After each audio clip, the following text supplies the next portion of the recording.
va, moi c'est Véronique Anneau, je suis fille du Sans-Vie et mon père est originaire de Krenjabo et ma mère d'Awasso.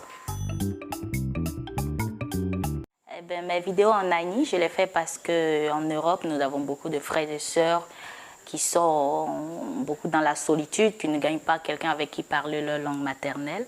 Et c'est de là que m'est venue l'idée de faire mes vidéos en Nani. Comme ça, lorsqu'ils écoutent, ils se sentent un peu en famille, un peu chez eux, et puis voilà. J'aborde tous les sujets, un peu de tout, hein. Un peu de tout ce qui se passe au quotidien, ce que la population vit, parce que même étant à l'extérieur, nous sommes toujours en contact avec la famille ici, et on voit les difficultés, et puis vu qu'ils n'ont pas, comment dirais-je, ils ne peuvent pas s'exprimer de la manière que nous on le fait, et bon voilà, j'ai décidé de le faire à leur place. Durant mon séjour ici, j'ai rencontré le problème d'eau. C'est très pénible parce que, je dirais depuis le 31, parce que moi j'habite à derrière l'eau, vers le CAFOP qui est très haut, sur une colline. Depuis le 31, après le 31, on a fait 2 semaines sans eau. Donc, et l'eau qui est là, l'eau est source de vie. Une population qui va vivre 2 semaines sans eau, je pense que c'est pas vivable, c'est très pénible. It's really bullshit. Sorry if I say this word, but nobody can stay without water. Je pense que pour changer tout ça, les cadres d'Aboisseau doivent être unis, se mettre ensemble et puis essayer de trouver des solutions. Voilà. Parce que je pense qu'Aboisseau, c'est une ville, hein. Ce n'est pas départagé, même s'il y a plusieurs quartiers. Il faut qu'il y ait de l'eau partout. S'ils ont une idée de créer des châteaux d'eau aussi à derrière l'eau ou bien dans les quartiers qui sont sur des collines, je pense que ça va beaucoup aider la population. Voilà. Pour moi, c'est une bonne page parce que les gens qui sont à l'extérieur, qui ne n'écoutent pas forcément mes vidéos, qui voient aussi les publications d'Asuba 24, sont informés de tout ce qui se passe dans leur communauté.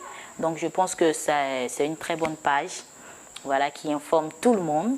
Et puis, moi, je suis fière d'eux. Mon message pour la jeunesse d'Aboisseau, ou bien pour les jeunes en particulier, c'est que l'Europe n'est pas facile. Voilà. Il ne faudrait pas qu'on vous mente, hein. Il ne faudrait pas qu'on vous dise que c'est facile parce que vous avez vos amis qui sont là-bas. Ils ne vont pas vous dire ce qu'ils vivent ou bien ce qui se passe en réalité là-bas. Et je pense qu'avant d'aller en Europe, d'abord, il faut bien te renseigner. Il faut passer par la voie normale. Voilà. Demander ton visa et éviter de suivre les autres et puis passer par la mer. Parce que je dirais qu'il y a 90% de personnes qui ne s'en sortent pas. Même ceux qui y arrivent, c'est pas facile de s'en sortir parce que d'abord tu vas dormir dans les rues et même jusqu'à présent, je te dis que j'ai d'autres qui sont là-bas, il y a plus de 10 ans qui n'ont pas de papiers jusqu'à présent. Donc pour moi, je pense que la voie normale, c'est la meilleure solution. Et on peut gagner son pain partout. Tout le monde n'est pas né pour réussir en Europe. Tu peux être ici et puis réussir. Donc c'est un peu ça.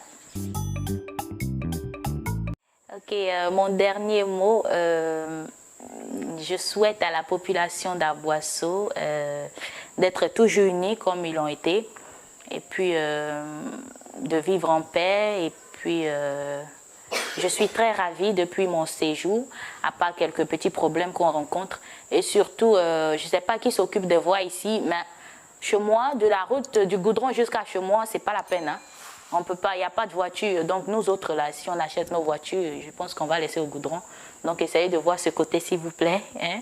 Et puis voilà, je suis très contente d'être dans le Sans-Vie.